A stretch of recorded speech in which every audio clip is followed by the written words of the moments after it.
आज हम लोग बात कर रहे हैं कि शिक्षा की प्रक्रिया क्या है, यानी प्रोसेस ऑफ एजुकेशन क्या है। ये बीएड पेपर के लिए है मेनली। ये बीएड में पूछा जाता है। जो बच्चे अगर नॉर्मल भी बीएड कर रहे होंगे या फिर इंटीग्रेटेड बीएड, ये दोनों का सिलेबस एक ही रहता है। बस यही है कि 2 साल का बीएड में आप लोग को 2 साल में ख़त्म करना होता है बीएड, और इंटीग्रेटेड बीएड में 4 साल तक आप लोग को थोड़ा थोड़ा चलते रहता है। तो ये इंटीग्रेटेड बीएड का फर्स्ट सेमेस्टर में ये इसका सिलेबस है। ये शिक्षा की प्रक्रिया क्या है, तो आइए बात करते हैं। शिक्षा की प्रक्रिया एकमुखी, द्विमुखी, त्रिमुखी और बहुमुखी प्रक्रिया है। यानी शिक्षा का कोई एक तरह का प्रक्रिया नहीं है। शिक्षा की प्रक्रिया जो है एकमुखी प्रक्रिया है, एकमुखी प्रक्रिया, द्विमुखी प्रक्रिया और त्रिमुखी और बहुमुखी प्रक्रिया भी है। और हाँ, अगर आप लोग देख रहे हैं तो प्लीज़ सब्सक्राइब करके जाइएगा। पता नहीं आप लोग देखते हो वीडियो, व्यूज़ अच्छे आते हैं, बट पता नहीं सब्सक्राइब क्यों नहीं हो पाते। आप लोग शायद सब्सक्राइब करना भूल जाते होंगे। तो सबसे पहले तो वीडियो को पॉज करके आप लोग मेरे चैनल को सब्सक्राइब कर दीजिए, क्योंकि अगर सब्सक्राइब करोगे तो मुझे भी मोटिवेशन मिलेगा आगे वीडियो अपलोड करने का। फिर नहीं करते हो तो मैं भी डिमोटिवेट होकर वीडियो नहीं अपलोड कर पाती हूँ। तो प्लीज़ पहले जाके चैनल को सब्सक्राइब कर दें, लाइक एंड कमेंट भी ज़रूर करें। तो देखिए, शिक्षा की जो प्रक्रिया है वो एकमुखी, द्विमुखी और त्रिमुखी और बहुमुखी है। देखिए, ये हो गया, यहाँ तक आप लोग लिख लिए होंगे। और देखिए, चलिए, शिक्षा एकमुखी प्रक्रिया के रूप में क्या है। अब देखिए, अब पूछ देगा कि शिक्षा एकमुखी प्रक्रिया के रूप में क्या है, और ये पिछली बार क्वेश्चन भी पूछा था। प्रीवियस ईयर क्वेश्चन आप लोग जाके देख लेना टेलीग्राम से, ठीक है। तो देखिए, शिक्षा की एकमुखी प्रक्रिया के अंतर्गत विहानिवास जी मित्र का कहना है कि शिक्षा एक ध्रुव प्रक्रिया है, जिसे अंग्रेजी भाषा में वन पोल कहा जाता है। देखिए, एकमुखी शिक्षा के बारे में विद्यानिवास मित्र जी जो हैं, कोई होंगे प्राचीन, कोई वो बोले होंगे, प्राचीन वैज्ञानिक या फिर कोई भी होंगे, वो विद्यानिवास जी मित्र, उनका कहना है कि शिक्षा जो है एक ध्रुवीय प्रक्रिया है, यानी कि एक आदमी पे केंद्रित रहने वाला प्रक्रिया है। ये एकमुखी प्रक्रिया की हम लोग बात कर रहे हैं। उनका कहना है कि शिक्षा जो है सो एकमुखी प्रक्रिया, एक ध्रुवीय प्रक्रिया है, एक पोल पे चलने वाली प्रक्रिया है, जिसमें केवल एक ही व्यक्ति अर्थात शिक्षक का महत्व होता है। ये जो एकमुखी प्रक्रिया है, इसमें केवल शिक्षक का महत्व होता है। तो देखिए, उनका कहना था कि शिक्षा जो है सो एकमुखी प्रक्रिया, यानी वन पोल पे चलने वाली ये प्रक्रिया है। और उन्होंने एकमुखी प्रक्रिया के अंतर्गत बस टीचर यानी शिक्षक को ही केंद्र माना है या फिर मुख्य माना है, क्योंकि ये प्रक्रिया जो है सो प्राचीन काल में इसका कुछ वैल्यू था या फिर ये महत्वपूर्ण माना जाता था। एकमुखी प्रक्रिया, ये प्राचीन काल में शिक्षक के द्वारा ही शिक्षण की प्रक्रिया होती थी, अर्थात शिक्षक के इर्द गिर्द ही ये शिक्षण कार्य किया जाता था।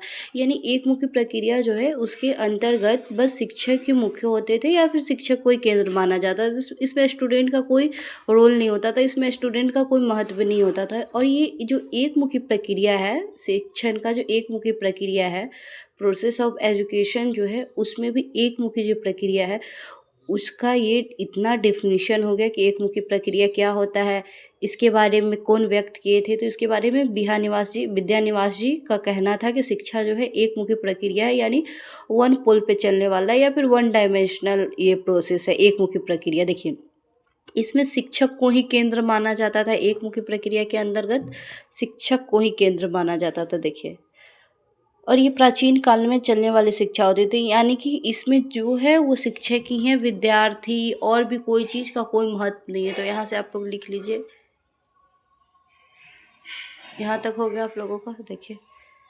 देखिए, और ये पिक्चर ज़रूर बना दीजिएगा। चलिए, तो अब शिक्षा की द्विमुखी प्रक्रिया की बात करते हैं हम लोग। तो देखिए, अब शिक्षा की द्विमुखी प्रक्रिया क्या है।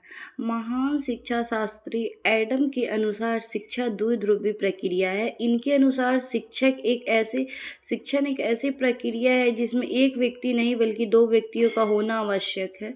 तो देखिए, शिक्षा की द्विमुखी प्रक्रिया के बारे में एडम के अनुसार क्या कहना है, वो जो कहते हैं कि शिक्षा जो है सो द्विमुखी प्रक्रिया यानी 2 पोल है या फिर 2 डायमेंशनल ये प्रोसेस है।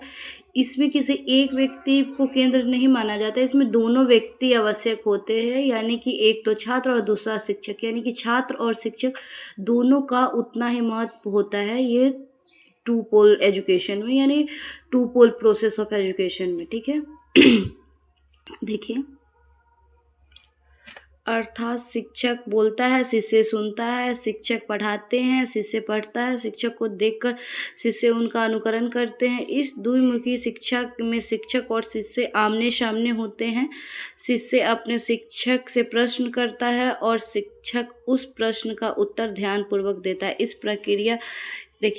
इस प्रक्रिया को चलाने के लिए शिक्षक और छात्र की उपस्थित होना पड़ता है, या फिर दूसरे शब्दों में कहा जाए तो द्विमुखी प्रक्रिया दोनों की उपस्थिति से ही चलती है। इसमें अगर एक व्यक्ति की अनुपस्थिति रहेगी तो ये प्रक्रिया पूर्ण नहीं हो पाएगी। देखिए आराम से यहाँ से लिख लीजिए। द्विमुखी प्रक्रिया के अंतर्गत यहाँ तक हो गया आप लोगों का। मैं आगे बढ़ूँ। द्विमुखी प्रक्रिया के अंदर पहले आप लोग सुन लो हम जो बोलते हैं, उसके बाद मैं क्लियर से आप लोग को दिखा भी देती हूँ। देखिए यहाँ तक हो गया, उसके बाद फिर यहाँ तक लिखना, उसके बाद फिर यहाँ तक हो गया। डेट्स इट, द्विमुखी प्रक्रिया के अंतर्गत। अब देखिए, अब आगे की बात करते हैं त्रिमुखी प्रक्रिया क्या है। अब देखिए, अब शिक्षा त्रिमुखी प्रक्रिया के रूप में क्या है, या फिर त्रिध्रुवीय प्रक्रिया, या देखिए त्रिमुखी या त्रिध्रुवीय प्रक्रिया क्या है। त्रिमुखी या त्रिध्रुवीय प्रक्रिया के बारे में प्रसिद्ध दार्शनिक एवं शिक्षा शास्त्री जॉन डेवी जी का मानना था कि द्विमुखी प्रक्रिया एक मुखी प्रक्रिया निरर्थक है। यानी कि ये जो थे जॉन डेवी, वो एक मुखी और द्विमुखी यानी वन पोल और टू पोल एजुकेशन जो था उसको ये लोग निरर्थक यानी कि अनवैल्यूड कर दिए थे, यानी कि उसका कोई वैल्यू नहीं था। इन्होंने त्रिमुखी शिक्षा यानी कि ट्राइमेंशनल जो ये एजुकेशन है उस पे इन्होंने ज़्यादा जोर दिया था, ज़्यादा जोर नहीं दिया था। ये त्रिमुखी प्रक्रिया को मानते ही थे, ये त्रिध्रुवीय शिक्षा की प्रक्रिया को महत्व देते थे। इनका कहना था कि शिक्षा की प्रक्रिया में जितना महत्व शिक्षक का है उतना ही महत्व शिष्य का है, और उससे भी ज़्यादा महत्व जो है पाठ्यक्रम का यानी हमारे सिलेबस का है। अर्थात अगर केवल शिक्षक और शिष्य ही मौजूद रहे और क्या पढ़ना है, कितना पढ़ना है, यही अगर हमें मालूम न हो तो शिक्षा व्यर्थ है। इनके अनुसार शिक्षा में शिक्षण, शिष्य और पाठ्यक्रम तीनों ही अधिक महत्वपूर्ण हैं। देखिए त्रिमुखी शिक्षा के बारे में इन्होंने क्या बताया, देखिए आराम से लिख लीजिए। देखिए तो देखिए एक मुखी प्रक्रिया में क्या है, बस शिक्षक ही केंद्र थे। द्विमुखी में क्या हो गया, शिक्षक और शिष्य दोनों थे। और त्रिमुखी प्रक्रिया में क्या है, त्रिमुखी प्रक्रिया में है कि शिक्षक, शिक्षार्थी और फिर पाठ्यक्रम, सिलेबस, ये सब होना ही चाहिए। ये देखिए त्रिमुखी प्रक्रिया का आप लोग लिख लीजिए। हाँ, और आप लोग कमेंट करते हुए जाना कि आगे कौन से टॉपिक पे मैं वीडियो बनाऊँ प्लीज़। देखिए ओके, और ये पिक्चर आप लोग ज़रूर ड्रॉ कर देना। देखिए शिक्षा के अनिवार्य कारक शिक्षक, शिष्य और पाठ्यक्रम, बिना डायग्राम बनाए हुए मत आना आप लोग। तो चलिए तब तक के लिए bye, thank you for watching and don't forget to subscribe guys. Again I said don't forget to subscribe, please just subscribe and enjoy this video, because इतने अच्छे से मैं पढ़ा रही हूँ, इतने सिंपल लैंग्वेज से पढ़ा रही हूँ, तो आप लोग तो एंजॉय करोगे। Please please please don't forget to subscribe my channel. तब तक के लिए bye, thank you for watching. देख सकते हैं आप लोग, हो गया। तो चलिए